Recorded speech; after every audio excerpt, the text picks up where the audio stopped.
এসব শিল্পকর্মীদেরকে দেশ থেকে বার করে দিয়ে ভারতে পাঠিয়ে দিতে হবে। টকশিজীবীদের উদ্দেশ্যে এই ভারতীয় আধিপত্যের বৈধ উৎপাদন যারা করছেন এসব টকশিজীবীরা, আপনাদের তাদের এই ফেসিস্টদের মানবাধিকার আপনারা যারা বিশ্বাস করেন, তারা মুসলিমের মানবাধিকারে বিশ্বাস করে না। আর দিন শেষে আজকে এই বেদিতে আপনারা যারা বসেছেন আর যারা আসেন নাই, আপনাদের দুজনকে বলি ক্ষমতার অনুসরণ হলেন না।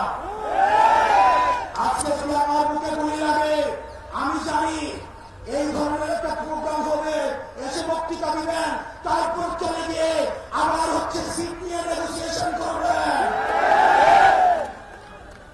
অনেক দল রয়েছে, যেহেতু আর্থিক সংশোধন হয়েছে, এখন অন্য দলের মার্কা নির্বাচন করতে পারবে না বলে নিজের দলের মার্কা বিলীন করে দেওয়ার জন্য তারা রেডি হয়ে আছে।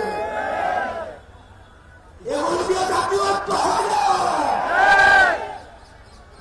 এসব জাতীয় ঐক্যের নাকি আমাদের হাবি ভাইয়ের রক্ত এই জাতীয় ঐক্যে রাখা হয়ে আসুক, সেটা আমরা চাইনি।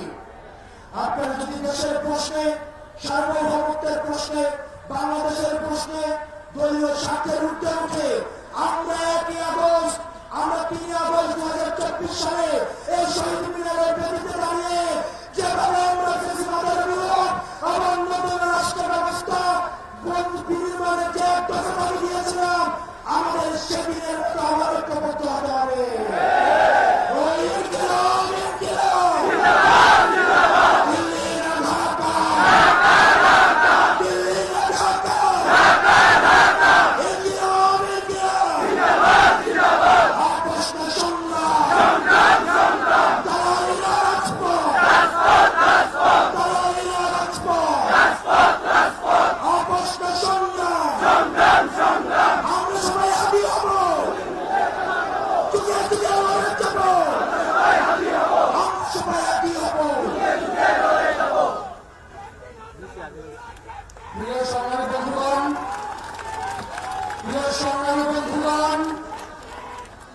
আপনাদের দৃষ্টি আকর্ষণ করছি, আপনারা আমাদেরকে সহযোগিতা করুন।